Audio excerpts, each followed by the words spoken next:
আসসালামু আলাইকুম, সবাই কেমন আছেন? দেখেন আমার ফুলটা মৃত্যুবরণ করেছি। একদম মৃত্যুবরণ করে দিয়েছি। দুনিয়াতে নেই সে আর। আমাদের মাঝে থেকে চলে গেছে। এখন দেখাই আপনাদেরকে ভিতরের রুমগুলা এবং আমিও দেখি কেমন আছে আমার বাসাটা।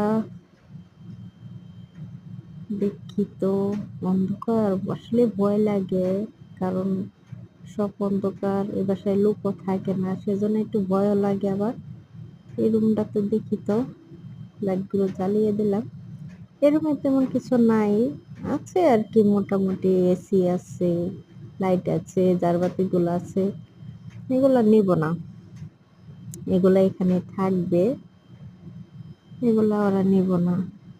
তারপরে এই যে এদিকে সোফা সেট আছে, কত দামি দামি সোফা সেট, দেখেন কত কিছু রয়ে গেছে।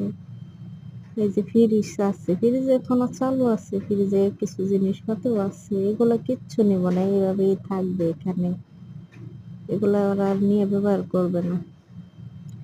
আসলে কি জানেন, যাদের টাকা আছে তারা, জিনিসের কোনো দাম নাই তাদের কাছে। আর যাদের কাছে টাকা নাই তাদের কাছে জিনিসের অনেক দাম। এই যে ভিতর সাইডটা দেখাই, এটা গোসলখানা, এটা আমার ম্যাডামের মেয়ে আর আমি দুইজন একসাথে এই গোসলখানাটাই গোসল করতাম। এখন সব পরে আছে।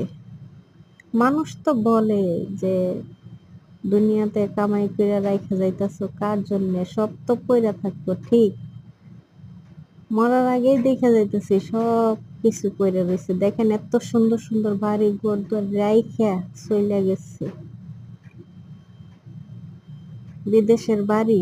এ দেখেন আরেকটা রুম, এ দেখেন জামা কাপড়, আলমারি ভর্তি, ল্যাপ তোশক সব কিছুই রয়ে গেছে, কিচ্ছু নেব না। এই জায়গায় যা আছে সব থাকবো। ভিডিওটা যদি ভালো লাগে লাইক কমেন্ট শেয়ার করে দিবেন।